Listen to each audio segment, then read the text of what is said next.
Kehebohan media asing atas bantuan khilafah ke Hindia Belanda. 22 Agustus 1873, Kementerian Luar Negeri Belanda yang berkedudukan di Den Haag mengirim sebuah edaran yang ditunjukkan kepada para konsulnya di negeri-negeri Islam untuk melaporkan gejala kebangkitan agama dan politik di kalangan kaum muslimin. Wajar saja jika pemerintah Belanda merasa was-was, karena saat itu kekuasaan yang dianggap paling tinggi di seluruh dunia Islam, yaitu Khilafah Utsmaniyah, sedang melancarkan seruan politik pan-Islamisme, baik untuk muslim yang ada dalam teritorialnya maupun yang berada di bawah penjajahan Eropa.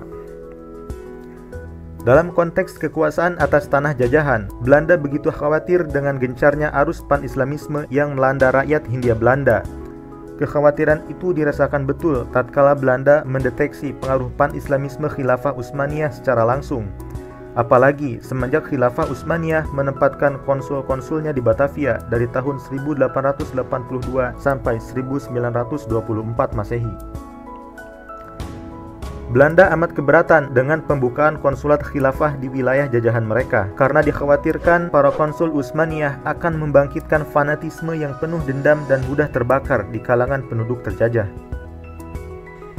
Dari fanatisme Islam yang dimaksud Belanda itu, efeknya akan merongrong kekuasaan mereka di tanah Hindia Belanda. Christian Snouck-Hurgronje yang hidup pada tahun 1857 sampai 1936 Masehi membeberkan potensi pan-Islamisme untuk menumbangkan kekuasaan Belanda.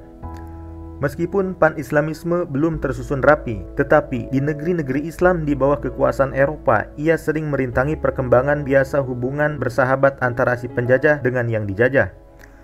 Mengandalkan diri pada adanya rasa ketidakpuasan di segala bidang, dengan diam-diam ia beraksi sebagai unsur pengganggu, tanpa adanya harapan bahwa perpecahan yang ditimbulkan atau diperbesar bisa menghasilkan perbaikan bagi mereka.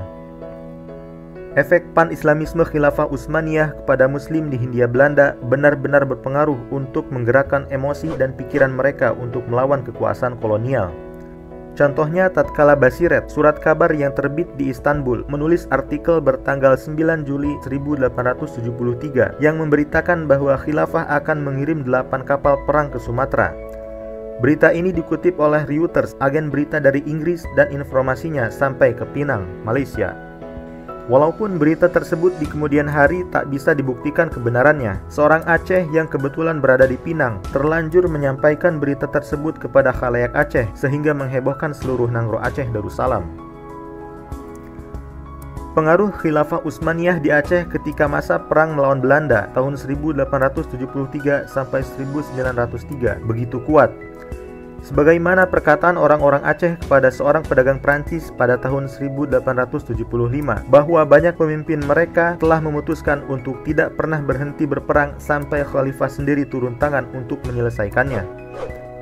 Sentimen keterikatan dan harapan akan bantuan dari Khilafah Utsmaniyah bahkan meluas hampir ke seluruh kawasan di Hindia Timur, sebagaimana yang dipaparkan oleh Goksoy. Tidak hanya rakyat Aceh, tetapi sebagian besar rakyat di kawasan percaya bahwa Utsmani akan turut mengintervensi. Ketika Snouck-Hurgronje, penasihat urusan pribumi yang bekerja untuk pemerintah kolonial, ditugaskan untuk menginvestigasi pemicu perang di Jawa dan Singapura, dia mendapati bahkan di Jawa banyak pemimpin religius dan sekular yang bersimpati kepada Aceh. Meskipun dia sendiri tidak serius memikirkan intervensi Utsmani, dia mendapati sebuah keyakinan yang tersebar luas di Jawa, begitupun di Singapura, bahwa Khilafah Utsmani memiliki hak dan kekuatan untuk mengintervensi jika berkehendak, karena Aceh berada di bawah perlindungannya.